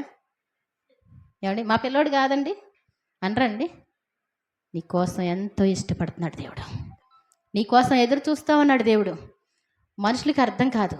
నీ తల్లిదండ్రులు నిన్ను ప్రేమించలేకపోవచ్చు, కానీ నీ రాక కోసం ఎదురు చూస్తున్నాడు. ఇంకెంతో టైం లేదండి, ఎంతో టైము లేదు. ఈ లోకం అంతమైపోవడానికి రెడీగా వచ్చేసింది. దానికోసం ఎక్కడ చూసినా మరణాలే ఉన్నాయి. ఏమండి ఎక్కడ చూసినా మరణాలే. ఇలా చూసిన వాళ్ళు అలా వెళ్ళిపోతూ ఉన్నారు. మనుషుల్లో కూడా 3వ భాగం కాలిపోతారంటండి. ఇంకే కాలిపోవడం అంటే ఇంకా ఎగిరిపోతూ ఉన్నారు. ఏమండి ఎక్కడ చూసినా మనుషులు చనిపోవడాలు చూస్తున్నాం. ఎక్కడ చూసినా తెగుళ్ళు, భూకంపాలు, కరువులు. ఏమండి కరువులు అంటే ఎలా వస్తే పండకపోతే అనుకున్నాను నేను, నాకు తెలియదు. ఏంటంటే అక్కడ యుద్ధం జరుగుతుంది. ఇప్పుడు అంటండి నూనె దొరకదంటండి, గ్యాస్ దొరకదంటండి. ఏమంటున్నారండి? రకరకాలు. నీ బంగారాలు, నీ పశువులు అన్నీ ఇచ్చి తిని తిన్నారంటండి. మళ్ళా ఐగుప్తు దేశంలో ఒక మంచి రాజు ఉన్నాడంట. రాజు తెలివిగా ప్లాన్ చేశాడంటే అక్కడికి వెళదామని. ఎవరు? యాకోబు యొక్క కుమారులు బయలుదేరి తన తమ్ముడి దగ్గరికి రావడం తెలుసు కదా. ఏమండి కరువు అనేటువంటిది ఏంటి అంటే నీ వెండి నీ బంగారం ఆపదు. అర్థమవుతుందండి? ఎంతో సంతోషంగా తింటున్నారు.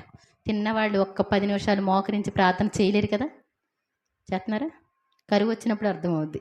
ఏమండి కొంతమంది పిల్లల్ని చూస్తే అర్థం ఉంది, ఇలా ఉండి కళ్ళు ఇలా ఉండి మట్టి బిళ్ళలు తింటున్నారంటే, శుద్ధ బిళ్ళలు. ఆకలికి అర్థమవుతుందండి. ఆకులు కూడా ఉండవు ఆ టైంలో. కాబట్టి ఏంటంటే కరువులు, భూకంపాలు అన్నీ వచ్చేస్తున్నాయి. దేవుని రాకడ అతి సమీపంగా ఉంది. నీ కోసం ఎదురు చూస్తూ ఉన్నాడు ఆయన.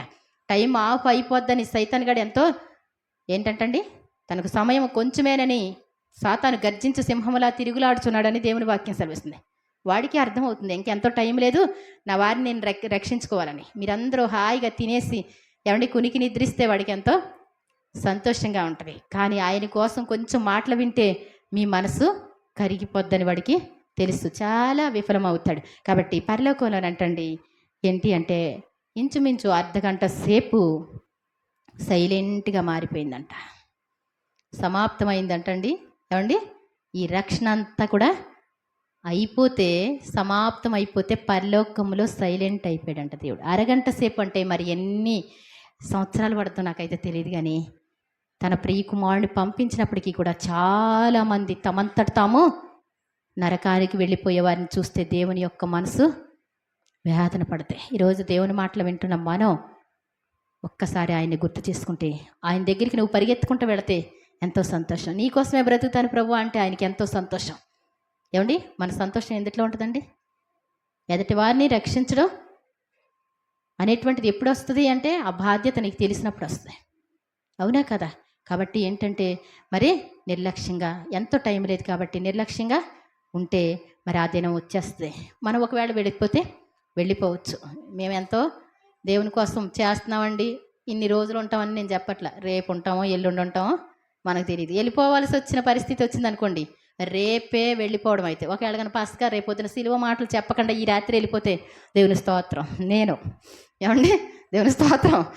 ఏమండి, అది కూడా ఇష్టమే నాకు. ఎందుకనండి? దేవుని చిత్తమైతే ఆయన ఇష్టం, అంతేనా కాదా? ఆయన ఇష్టమా కాదండి? సంతోషంగానే ఉన్నా. ఎందుకు అంటే ఈ పనులన్నీ రొటీన్ పనులు, ఇవన్నీ వేస్ట్ పనులు. అవునా కదా? బంగారపు వీధుల రాజ్యంలో ఆయన కంటే ప్రేమించే వాళ్ళు ఎవరు కూడా లేరు. ఆయన దగ్గర ఉన్న విశ్రాంతి ఎక్కడ ఉండదు. కాబట్టి ఏంటంటే మీరు కూడా పరలోక రాజ్యంలో అడుగు పెట్టడానికి ఇష్టంగా ఉంటే మీరు ధన్యులే. మీరు రెడీగా ఉన్నామండి అంటే మీరు ధన్యులే. నాకు ఇక్కడ ₹1 కూడా లేదండి. నాకు కాదు, నేను రాసుకోవట్లే ₹1 కూడా. అర్థమవుతుందండి? ఆయన మన కోసం తన ప్రాణం అంతా పెట్టేశాడు కాబట్టి నాకంటూ ఏమీ లేదు. నాకున్నదంతా పరలోకంలో ఉంది. ఎక్కడ ఉంటే అక్కడికి వెళ్ళిపోవాలా వద్దా? సంతోషం వెళ్ళటం. కాబట్టి ఏంటంటే మీరు దేవుని మాటలు వినగలిగితే, దేవుని ప్రేమించగలిగితే, మీకోసం మీ హృదయాలను కలవరపడనివద్దు, వెరవనివ్వడికి మీకు స్థలము సిద్ధపరచ వెళుచున్నాను. మీకు నేనుండే స్థానంలో మీకు కూడా స్థలం ఉంచడానికి దేవుని స్తోత్రం చెప్తాం. మిమ్మల్ని పరలోకం చేర్చడానికే ఇవన్నీ కూడా. ఏదో కాసేపు సరదాగా భక్తిలాగా చేసేసి అందరిలాగా గంతులేసి వెళ్ళటం కోసం కాదండి. మీ హృదయంలో పరివర్తన రానటువంటి ప్రయాస వేస్ట్. మీరు ఎక్కడి నుంచో వచ్చారనుకోండి, పరివర్తన రాకపోతే ఎందుకంటే రావడం? ఏమండి, అంత కష్టపడి రానవసరం లేదు. అర్థమవుతుందండి? దేవుణ్ణి మీ మనసారా, ప్రభువా నీ ప్రియకుమారుని నా కోసం అర్పించారు, నేను పడవలసినటువంటి శిక్ష మీ ప్రియకుమారుడు భరించారు, నన్ను క్షమించండి అని ప్రార్థన చేస్తే ఆయన ఎంతో సంతోషపడతాడు. ఏమండి, ఒక్క పాపి రక్షింపబడడం ఆయనకి ఇష్టం అంటండి. దేవుని స్తోత్రం చెప్దాం. మరి ఒక్క పాపి రక్షింపబడడం కోసం ఆయన ఎదురు చూస్తూ ఉన్నాడు. ఈ రాత్రి మరి ఆయన చెప్పినటువంటి మాట ఏంటి అంటే, నా శరీరం తిని నా రక్తం త్రాగువాడే నిత్య జీవం కలవాడు, అంత్యదినమున వాడిని లేపుతాను అన్నారు. ఆయన శరీరం తిని ఆయన రక్తం త్రాగాలంటండి. దానికి కూడా కొంచెం మరి ఏముంటాయండి? కట్టుబాట్లు ఉంటాయా ఉండవా? అవునా కదా? ప్రతిదీ కూడా మీరే నేర్చుకోవాలి. ఆయన ఇప్పుడేం మాట్లాడరు, ప్రతి వాళ్ళని గద్దించరు. ఇప్పుడు అనుగారు ఉన్నారనుకోండి, ప్రతిరోజు ఎరా చదువుతున్నావా అంటారండి. ఎగ్జామ్ రాసేటప్పుడు ఎలా వరత్నవా అంటారండి. ఏం చేస్తారు? బాగా చదువుకోండి అని చెప్తారు. ఎగ్జామ్స్లో ఏమంటారు? బాగా రాయి, అంతేనా కదండి? బాగా చదవరా అస్తమాని ఇదే అంటారండి. దేవుడు కూడా ఏం మాట్లాడడం, నీ ఇష్టానుసారంగా నీవు తిరుగుతూ ఉంటే దేవుడు కూడా నిన్ను గద్దించట్లేదని పర్వాలేదులే అనుకుంటే, రేపొద్దున ప్రోగ్రెస్ కార్డు చూస్తే ఎవరు నీకు ఏం చేయక్కర్లా, నీ ప్రోగ్రెస్ కార్డు నువ్వు చూసుకుంటే సరిపోద్ది.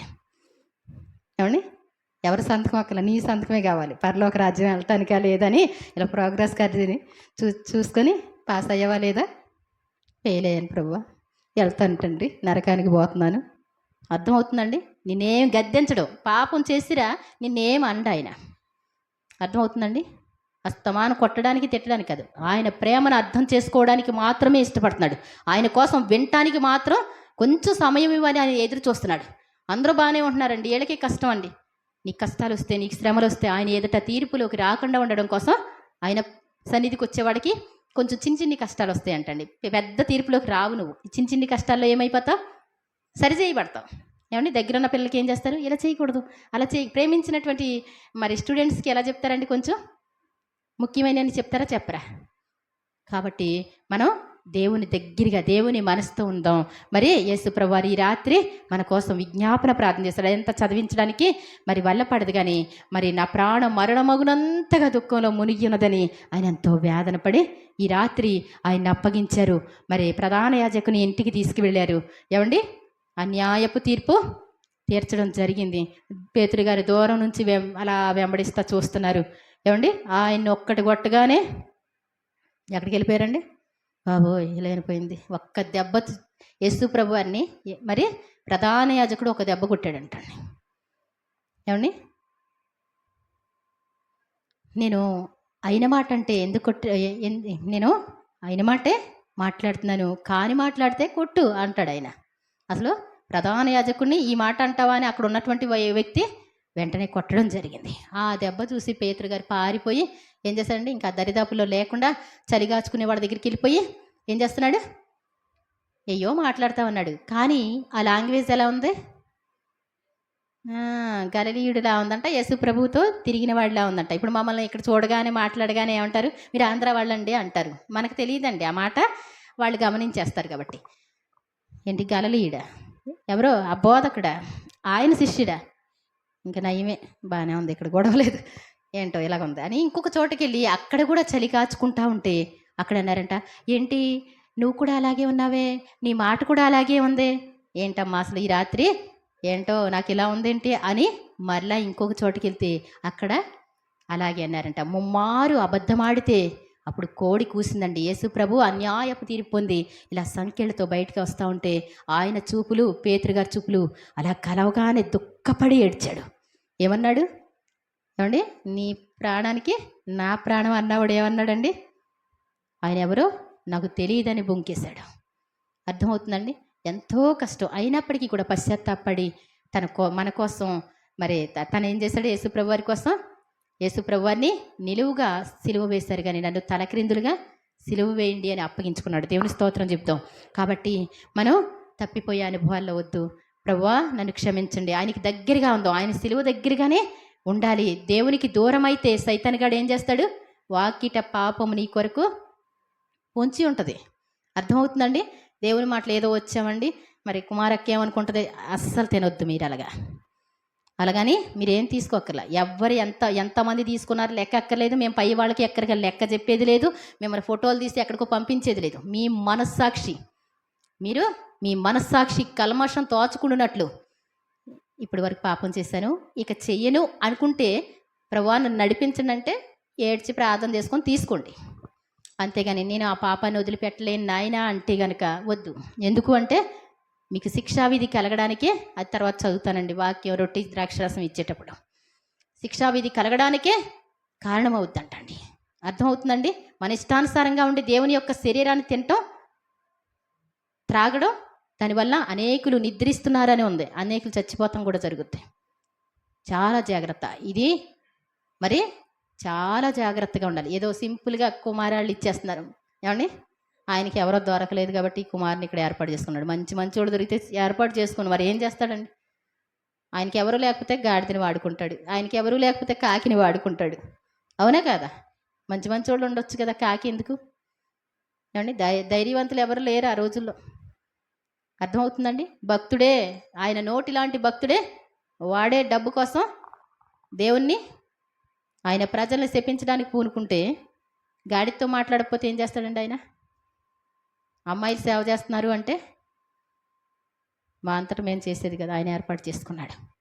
ఇంతకంటే భక్తులు లేవాలనే కోరిక ఉంది, కానీ ఎక్కడ చూసినప్పటికి కూడా ఏం చేస్తున్నారు, చేయడానికి ఇష్టపట్ల అందరూ కూడా. కాబట్టి ఏంటంటే మంచి భక్తులు లేవాలని కూడా ప్రార్థన చేస్తావు. నీవు కూడా ఈ రాత్రి ప్రభువా నన్ను క్షమించండి, నువ్వు చేసినటువంటి ప్రతి పాపం ఆయన గాయాలను రేపుద్దంటండి. నువ్వు లెక్క లేకుండా చేసేటువంటి పాపం తీర్పులో మరీ దండనకు నిలబడతావు. ఎలా అంటే ఏమండి, ఒక పాపం చేస్తే 2-3 సాక్షులు మాట మీద నేరస్తులని అంటారు. మరి యేసు ప్రభు రక్తాన్నే కాళ్ళతో త్రొక్కినవాడు, దేవుని కుమారుని కాళ్ళతో త్రొక్కినవాడు. బాప్తిసం తీసుకున్న తర్వాత నువ్వు పాపం చేస్తే యేసు ప్రభుని పడేసి తొక్కిన వాళ్ళ లెక్క అంటండి. ఒక కన్న తల్లి ఏంటో పైన చూసి, నేను అనుకున్న గబ్బుని చూసి ఏంటో ఎలా అంటుంది అనుకుంటున్నా, తీరా చూస్తే కడుపును పుట్టిన చంటి బిడ్డని తొక్కేస్తుంది. వాళ్ళు ఏమంటారు, మీరు ఏమంటారు? ఒక కన్న తల్లి చంటి బిడ్డనే, తన బిడ్డని అలా తొక్కేస్తుంది అనమాట. అప్పుడు ఏమంటారు మీరు? చంపేస్తుంది. కఠినురాలు, దుర్మార్గురాలు అది చేస్తే బాగుండు కదా అంటారా? యేసు ప్రభుని నువ్వు తొక్కిస్తే, యేసు ప్రభుని నువ్వు తొక్కిస్తే అంతేనా? చిన్న పాపం కూడా నేను నిలబడి చేయకూడదు. బాబీ చెప్పినట్లు కొంచెము పులిసిన పిండి అంతటిని పులియ చేయనని మీరు ఎరుగురా. చిన్న తోడు చొక్కేసుకుంటాం మనం, పెరిగి అయిపోద్ది కదా. కాబట్టి చాలా జాగ్రత్త. చిన్న పాపం కూడా నేను నిలబడి చేయకూడదు. చిన్ని పాపం అది దేవుణ్ణి వాక్యంలో ఇలా చదివామనుకోండి, అది అక్కడ ఉందన్నప్పుడు దానికి వేరుగా నీ ఇష్టం జరగకూడదు. అర్థమవుతుందండి? అక్కడ ఎలా అంటమే కానీ తర్వాత వెళ్ళిన తర్వాత ఏంటండి, ఏమండి 3 రాళ్ళ 7 రాళ్ళు అలా ఉంటుంది. అవునా? ఏమండి మీరు 3 రాళ్ళు పెడతారా 7 రాళ్ళు పెడతారా? 3 రాళ్ళు 7 రాళ్ళు బైబిల్లో లేదులేండి. ఏమండి 9 రాళ్ళు ఉందా? ఏ రాళ్ళు ఉందండి? ఏమండి ఏ రాళ్ళు ఉందండి? మనుషుల దేవుడు అంటాడు, యేసుప్రభు వారి వాళ్ళతో చెప్తా అంటాడు, మనుషుల ఏమండి ఉపదేశములు దైవోపదేశములుగా బోధిస్తూ నన్ను వ్యర్థంగా ఆరాధిస్తున్నారు. వాక్యం కానిదంతా కూడా వ్యర్థ ఆరాధన. అది వేరే వాళ్ళకి వెళ్ళిపోద్ది. అర్థమవుతుందండి? ఒక్క నెంబర్ తేడా కొడితే ఎవరికి వెళ్తుందండి? నేనండి కుమారునండి. కుమార్ అంటే ఎవరండి ఏమంటారండి? వేరే భాషలో కూడా మాట్లాడతారు. అర్థమవుతుందండి? ఒక్క నెంబర్ తేడా నీలో వస్తే, ఆదమర్చి నువ్వు అదే నెంబర్ అని 2-3 సార్లు కొడితే ఆ నెంబర్ వేరే వాళ్ళకి వెళ్ళిపోద్ది. అంతే. నీ మైండ్ క్లారిటీ చేసుకొని జాగ్రత్తగా కొడితే అప్పుడు అసలు వాళ్ళకి కలుస్తాం. అవునా కాదండి? వాక్య ప్రకారం చేస్తే దేవుడికి చింత. హేబెలును అతని అర్పణను ఆయన అంగీకరించాడు, కయీన్ను అతని అర్పణను ఆయన అంగీకరించాడు. ఏదో రకంగా పర్వాలేదులే చేస్తున్నాంలే. ఏమంటే పెట్టుబడులు పెట్టేవాళ్ళు ఏం చేస్తారు? పెట్టుబడులు పెట్టేవాళ్ళు ఏం చేస్తారండి? ఏదో బట్టలే పెట్టండి. ఏమంటే పెట్టుబడి చీరలండి అన్నారు. పెట్టుబడి చీరలు అంటే ఏంటి అంటే తక్కువ రేట్లు ఉంటాయి కదండి. ఏంటంటండి? ఏమండి ఇప్పుడు నేను వేసుకున్న డ్రెస్సు చాలా పెద్ద డ్రెస్ ఇది. ఏమండి నా సైజుకి చాలా అటు ఇంతలాగినా ఇటు ఇంతలాగినా పెద్ద డ్రెస్సు. కానీ ప్రశాంత్ ప్రేమతో ఇచ్చాడు 2200 ఒక్కో డ్రెస్సు. దేవుని స్తోత్రం చెప్దాం. ఏమండి నాకేమో అసలు టైం లేదు, అది కొంచెం రిపేర్ చేయాలంటే చాలా టైం పట్టేలా ఉంది. ఇవి వేసుకోకూడదన్నా తన ప్రేమతో పెట్టినందుకు ఏం చేసుకున్నా, వేరే అని కాదండి, వేసుకోకపోతే ఏం చేస్తాడు? అవునా కాదా? ఒక విషయం ఏంటి అంటే మరి పెట్టేవాళ్ళు ఎలా పెట్టాలి? మంచిది పెడితేనే నీ కళ్ళ ముందు అస్తమానం కనపడదు. ప్రతి సంవత్సరం కూడా కనపడవచ్చు. ఏమండి ఏదోలో పెడుతున్నామని పెడితే ఏం చేస్తారు? నేను కూడా దాన్ని ఇంకొకరికి పెడతా. వాళ్ళు ఏం చేస్తారు? వాళ్ళు ఇంకొకరు పెడతారు. వాళ్ళు కంచికి కడతారు. ఏమండి అంతేనా? కట్టరండి కొంతమంది. వాళ్ళు పెట్టలేకపోతే కంచికి కట్టుకుంటారు. కొంతమంది ఉయ్యాలతో వేస్తారు. అర్థమవుతుందండి? అర్పణ అర్పిస్తే అంగీకరింపబడినట్లుగా. ఏమండి మంచిదాన్ని తీసుకొస్తే దేవుడు ఏం చేయాలి? వాళ్ళ మనసు అర్థమైపోద్ది. అంతేనా? అర్థమవుతుందండి మీకు? కాబట్టి ఏంటంటే దేవునికి నువ్వు అర్పిస్తే ఎలా ఉండాలి? వాక్య ప్రకారం ఉండాలి, నీ మనసారా ఉండాలి. 2 కలవాలి. ఆయన ఇష్టం కలవాలి, దాంట్లో నీ ఇష్టం కూడా కలవాలి. ఆయన ఇష్టమేముందని చెప్పి ఇలా పెట్టేసి వెళ్ళిపోకు. ఏమండి నేను వచ్చాను ప్రభా, తినేసి వెళ్ళిపోతున్నాను ప్రభా, ఎక్కువ శిక్షావిధికి కారణమయ్యేలాగా నువ్వు ఉండొద్దు. కానీ ఆయన ఎంతో దీవిస్తాడు, నిన్ను ఆశీర్వదిస్తాడు. యోహాను గారు వచ్చి అందరికీ బాప్తిస్మ ఇస్తూ ఉంటే ఏమండి దేవుని యొక్క ప్రణాళిక, దేవుని సంకల్పం యోహాను గారి ద్వారా ఆ రోజు వచ్చిందంటండి. కానీ వాళ్ళు దాన్ని వినియోగించుకోలేదంటండి. ఈ రోజున మా ద్వారా మీకు వచ్చినటువంటి ఈ రక్షణ మిమ్మల్ని పరలోక రాజ్యానికి తీసుకెళ్ళేటువంటి రక్షణ. దేవుని స్తోత్రం చెప్తాం. దేవుడు తప్పకుండా మరి ఈ యొక్క పస్కా అంటే మేమైతే అర్హులం కాదండి, కానీ దేవుడు మాకు అప్పగించాడు బాధ్యత. ఎంత మంచి బాధ్యత చెప్పాడు. దేవుని స్తోత్రం చెప్దాం. ఏమండి ఇక్కడ మందిరంలో ఉండడానికి సరిపోవండి, ఆయన పేరు తలవడానికి సరిపోవండి. ఏమండి అర్థమవుతుందండి? కానీ నిజంగా ఇంత గొప్ప భాగ్యానికి అసలు పుట్టడమే ఒక అదృష్టవంతులం. ఆయన సేవ చేసే వాళ్ళందరూ కూడా అదృష్టవంతులు. ఆయన కోసం నిలబడిన వాళ్ళు అదృష్టవంతులు. దేవుని స్తోత్రం చెప్దాం. వాళ్ళకి ఎంతో దేవుడు దీవిస్తాడండి. రేపొద్దుట నమ్మకంగా చేస్తే దాన్ని మన ఇష్టానుసారంగా చేయకూడదు, స్వప్రయోజనానికి చేసుకోకూడదు. మనమే ఏమండి పెద్దలుగా, లేకపోతే మందకు మాదిరిలుగా కాకుండా అధికారులుగా ఉండకూడదంటండి. మందకి ఎలా ఉండాలి? మాదిరిలుగా, ప్రేమించేవారిగా, కాబట్టి నిజంగా ఇటువంటి బాధ్యత అప్పచెప్పినందుకు ఆయనకి ఎంతైనా కృతజ్ఞతాస్తుతులు చెల్లిస్తున్నాను. మమ్మల్ని మంచిగా వాడుకోవాలని ఆయనే ఇక్కడుండి ఆయన శరీరం ఆయన రక్తం ఇది మా చేతులు కాదని ఆయన చేత్తో మీరు తీసుకుంటున్నారు. ఎవరు ఇస్తున్నారండి? అమ్మో, ఆడపిల్ల ఏంటంటండి, ఎవరంటండి? ఇది నా శరీరం కాదండి. ఏమండి, ఎవరి శరీరం? యేసు ప్రభు వారి శరీరం అని గుర్తుపెట్టుకోండి. ఆయన రక్తం అని గుర్తుపెట్టుకోండి. అర్థమవుతుందండి? అది ఇచ్చేది మేము మా చేత్తో ఇస్తే మారిపోదండి. జిలేబీ వేశారని ఇప్పుడు వినోద్ రేపు పొద్దున వంట చేస్తాడండి. ఏమండి, సాగర్ పెడితే ఒక టేస్ట్, నేను పెడితే ఒక టేస్ట్ ఉంటుందా? వండింది ఒక టేస్ట్, అవునా కదా? యేసు ప్రభు శరీరం అంటే శరీరమే, ఆయన రక్తం అంటే ఆయన రక్తమే. గుర్తుపెట్టుకోవాలి. అక్కడ రొట్టె పెట్టారండి, ద్రాక్షారసం పెట్టారండి, అది ఎట్లాగా అవుద్దో మాకు తెలియదంటే ఒక అతనికి ఇలాగే డౌట్ వచ్చిందంటండి. నువ్వు ఈరోజు ప్రార్థనకి వెళ్ళటానికి వీలేదు. ఏమండి, నేను వెళ్తానండి ఈరోజు తప్పకుండా అక్కడ దేవుని శరీరం దేవుని రక్తం తీసుకోవాలంటండి అందంటండి. దేవుని శరీరం అంటున్నావు, దేవుని రక్తం అంటున్నావు, కాబట్టి నువ్వేం చేయాలి? అదేంటో నాకు తీసుకొచ్చి చూపించు అన్నాడంటండి త్రాగుబోతు భర్త. ఏమండి, అర్థమవుతుందండి? వింటున్నారా? వింటే మీకు అర్థం అవుతుంది, వినకపోతే అర్థం కాదు. వినాలని చెప్తున్నాను. ఆ త్రాగుబోతు భర్త ఏమన్నాడు? ఒకసారి నీ చేతిలో పెట్టగానే నాకు తీసుకొచ్చి చూపించు. అది రక్తం కాకుండా ఉంటే నీ తోలు తీసేస్తా. అది శరీరం, దేవుని శరీరం కాకుండా ఉంటే నేను చంపేస్తా ఈ రాత్రి. మీ నాటకాలు నా దగ్గర కాదు అంటే ఆవిడ ఏంటండి, ఏడుస్తా ప్రార్థన చేస్తా పాస్టర్ గారి చేతిలో పెట్టే వరకు కూడా వణుకుతా, ప్రభువా నా భర్త దగ్గరికి తీసుకెళ్తా. మీరు ఎలా మార్చుకుంటారో నాకు తెలియదు, కానీ నా భర్తను మార్చుకోండి ప్రభువా, నా భర్తను మార్చుకోండి. ఆయన మరి నా మరణం ఆయన చేతుల్లో ఉంది కాబట్టి మీరు ఎలా నాకు తోడుకుంటారని అలా పెట్టగానే అలా ముడిచి ఆ ద్రాక్షారసం కూడా పట్టుకొని వెళ్ళిపోయిందంటండి. తినకుండా అలా వెళ్ళి భయంతోనే రోకల బండ కూడా రెడీ చేసి ఉంచాడంటండి. ఏమండి, మామూలుగా ఉండదా వాళ్ళతో. అప్పుడు ఆవిడ వెళ్ళి ఇలా తీసురా అంటే ఇలా వెళ్ళి ఇలా విప్పగానే ఏమండి అదేమైపోయింది? పచ్చి రక్తపు ముద్దలాగా అయిపోయిందంట. అంటే శరీరం నలిగిపోయిన శరీరం. ఆ అమ్మాయికి కూడా స్టన్ అయిపోయిందంటండి. దేవుని స్తోత్రం చెప్దాం.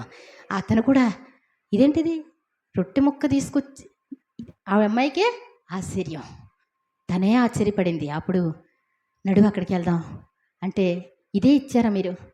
ఇది శరీరం అని వివేచింపక తిని త్రాగువాడు అంటాడు. కాబట్టి అది శరీరం అనే ఇచ్చాం బాబు, దేవుడు నీకు అర్థం చేయడానికి ఇలా చేస్తాడు. వెంటనే అక్కడ పశ్చాత్తాపంతో మోకరించి తనకంటే భక్తిగా తయారయ్యాడంట తన భర్త. దేవుని స్తోత్రం చెప్దాం.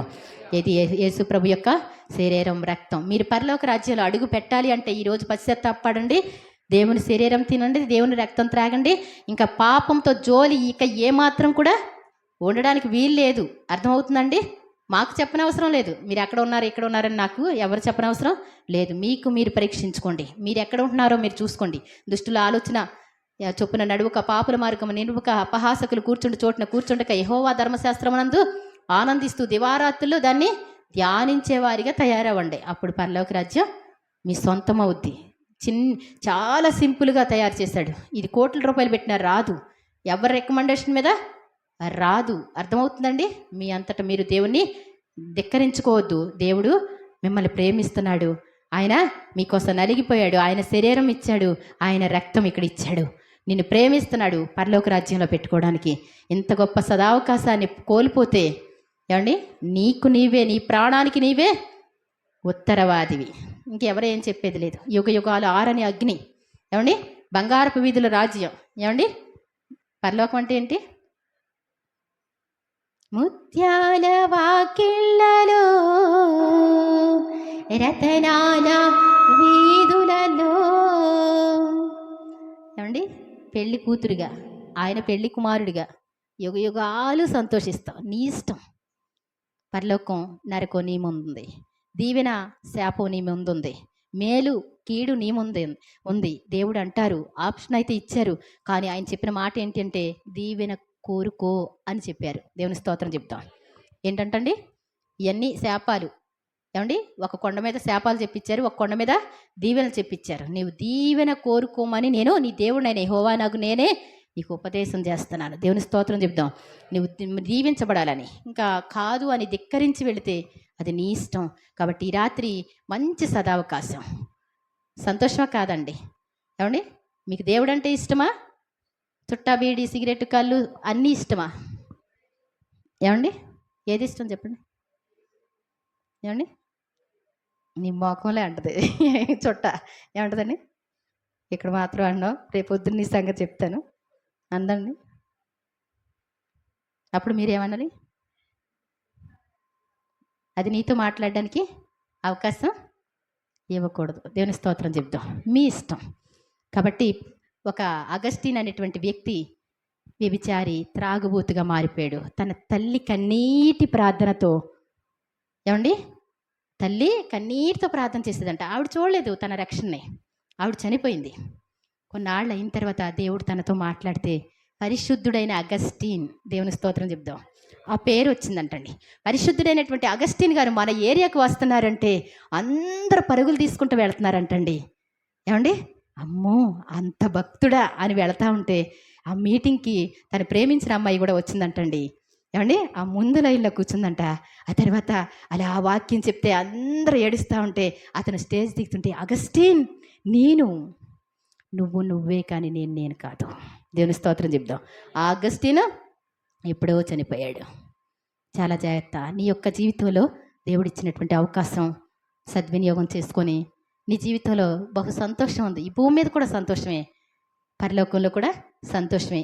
కాబట్టి దేవునికి విడిగా ఉంటే, ఏమండి, చాచిన చేతులతో ఆయన ఏం చేస్తున్నాడు? నీకోసం ఎదురు చూస్తూ ఉన్నాడు. ఏమండి, పరిశుద్ధ తండ్రికి ప్రియసుతు నీవై ఉండి పందులతో నీకు సహవాసమా, ఏర్పరచబడిన యువరాజు వయ్యుండి పనికి మాలిన వారితో స్నేహమా, ఓ చిన్ని తనయా నీకిన్ని శ్రమలేలనయా, నీ తండ్రి ప్రేమను గనవా, నీ ఇంటికే తిరిగి రావా. ఏమండి, ఎన్ని శ్రమలు కదా. మనుషులు ప్రేమించిన వాళ్ళకి కూడా చాలా శ్రమలు ఉంటాయి. యేసుప్రభుని ప్రేమించిన వాళ్ళకి ఎక్కడుంటే అక్కడ ఆయన ఉంటాడు కాబట్టి ఏ బాధ లేదు. లేకపోతే ఏమవుద్దండి? ఇది తెలియకూడదు, అది ఉండకూడదు, ఇది చేయకూడదు, ఆళ్ళకి తెలిస్తే గొడవ, ఏళ్ళకి తెలిస్తే గొడవ. కష్టమా కాదా? ఇన్ని శ్రమలు వద్దు మీకు. దేవుని ప్రేమించండి, దేవుని కోసం నిజాయితీగా బ్రతకండి. నీ జీవితంలో ఒక్క చిన్న పాయింట్ అంతా కూడా రహస్యం అనేటువంటిది ఉండొద్దు. చాటుగా చేసేది వద్దు. పగటి సంబంధులుగా ఉందాం, చీకటి సంబంధులుగా ఉండొద్దు. దేవుడు నీ కోసం ఈరోజు విజ్ఞాపన చేశాడు. ఆయన విజ్ఞాపన ఒకసారి గుర్తు చేసుకొని చిన్న ప్రార్థన చేసుకున్న తర్వాత మరి రొట్టె ద్రాక్షరసం ఇచ్చుకుందామండి.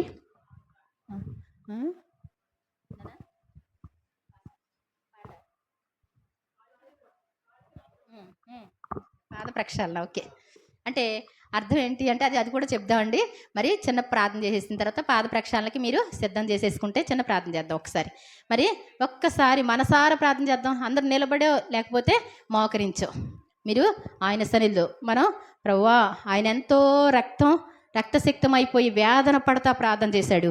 చిన్నిగా కూడా కన్నీటితో ప్రార్థన చేయకపోతే, నీ హృదయం పశ్చాత్తాపం లేకపోతే నీవు దేవుని రాజ్యానికి అర్హులు కాదు.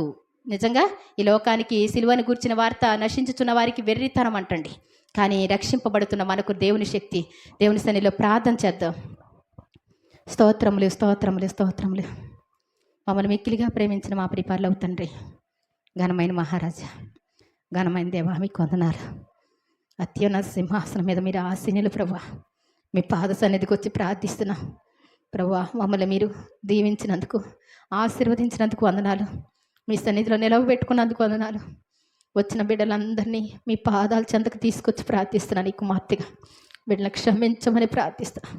వారిని దీవించమని ప్రార్థిస్తున్నాం. వారిని ఆశీర్వదించమని ప్రార్థిస్తున్నాం.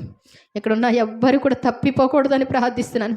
ప్రతి ఒక్కరిలో మారు మనసు దయచేయమని ప్రార్థిస్తున్నాను. ఎవ్వరిలో సాతాను ప్రవేశించకూడదని ప్రార్థిస్తున్నాను. ప్రతి ఒక్కరు పరిశుద్ధులుగా మార్చబడుదురుగాక. తండ్రి, మీరెంతో వ్యాధులు అనుభవించారు. నీ ప్రియ కుమారుని ఆయన అందరూ కొడతా ఉంటే అతన్ని నలుగొట్టట యెహోవాకు అభీష్టమైన అంటారు.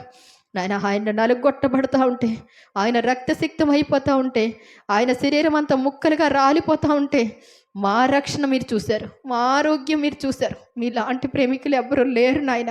నిజంగా మీ ప్రేమకు నమస్కరిస్తూ ఉన్నాం. ఈ రోజున మీ సన్నిధికి వచ్చి ప్రార్థిస్తున్నాం.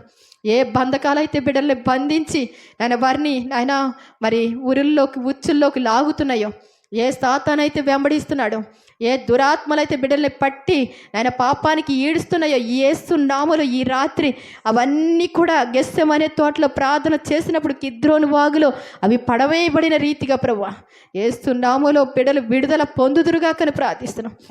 ప్రతి బంధకాలు తెగిపోవునుగాక, వ్యభిచారం అనేటువంటి బంధకాలు తెగిపోవునుగాక, త్రాగుడు అనే బంధకాలు తెగిపోవునుగాక, చుట్టాబీడి సిగరెట్ అనేటువంటి బంధకాలు తెగిపోవునుగాక, సోమరితనం అనేటువంటి బంధకం తెగిపోవునుగాక, అజ్ఞానం అనేటువంటి బంధకాలు తెగిపోవునుగాక. ప్రార్థనాత్మతో నింపండి, సోమరితనం బద్ధకం తీసివేయండి తండ్రి. నిర్లక్ష్య వైఖరి తొలగించమని ప్రార్థిస్తున్నాం. ఈ రోజు నుంచి వారి హృదయాల్లోకి రమ్మని ప్రార్థిస్తున్నాం. వారి హృదయపు వాకిట మీరు తలుపు తడుతూ ఉండగా ప్రభా వారు నిర్లక్ష్యంగా ఉండకూడదని ప్రార్థిస్తున్నాం. వారి హృదయపు తలుపులు ఈరోజే సాతానుగాడు పారిపోయి మీకోసం తెరవబడునుగా కేస్తున్నాములో. సాతానుగాడు ఈరోజే పారిపోవునుగా కేస్తున్నాములో. వారి హృదయం దేవునికి అంకితం అవునుగాక, వారి పరిశుద్ధులుగా మార్చబడుదురుగాక, పవిత్రులుగా మార్చబడుదురుగాక, దేవుని కోసం నిలబడుదురుగాక, దేవుని బిడ్డలమని ధైర్యంతో ఆయన సన్నిధి చేరుదురుగాక. జనులని యందు భయభక్తులు నిలపడానికి మీ యొద్ద క్షమాపణ దొరుకుతుందని నీ వాక్యం సెలవిస్తుంది. మీరు క్షమించే దేవుడు. ఈరోజు క్షమించడానికి ఇష్టపడుతున్నారు. నా ద్వారా మీరు మాట్లాడుతున్నారు. మీకు స్తోత్రాలు. మీరు క్షమిస్తానని సెలవిచ్చారు. ఇక్కడున్న బిడ్డలందరినీ క్షమించమని ప్రార్థిస్తున్నాను. వారు ధైర్యం చేసి నీ సన్నిధిలో వారు నిలబడటానికి మీరే వారిని ధైర్యపరచండి. వారిని మరి నిజంగా మరి వెంటాడుతున్న సాతాన్ని దూరపరచండి, అనాలోచనని తీసివేయండి. దేవుని ప్రేమ కోసం పరుగులు తీయుదురుగాక. పందులతో సహవాసం, చెడ్డవారితో సహవాసాలు తొలగిపోవునుగాక. ఈ రోజు నుంచి పరిశుద్ధతలో, పవిత్రతలో అత్యున్నతమైన స్థితి బిడ్డలు పొందుకొందురుగాక అని ప్రార్థిస్తూ మా జీవితంలో ఉన్నటువంటి ప్రతి పాపాన్ని ఈరోజు తుడిచిపెడుతున్నందుకు వందనాలు ప్రభా. ఈరోజు అందరినీ పవిత్రులుగా చేస్తున్నందుకు మీకే వందనాలు, స్తోత్రాలు చెల్లిస్తూ యేసు ప్రభువారి దివ్యనామమున అడిగి వేడుకుంటున్నాను తండ్రి. ఆమేన్. ఆమేన్. సరే అండి, మరి పాద ప్రక్షాళన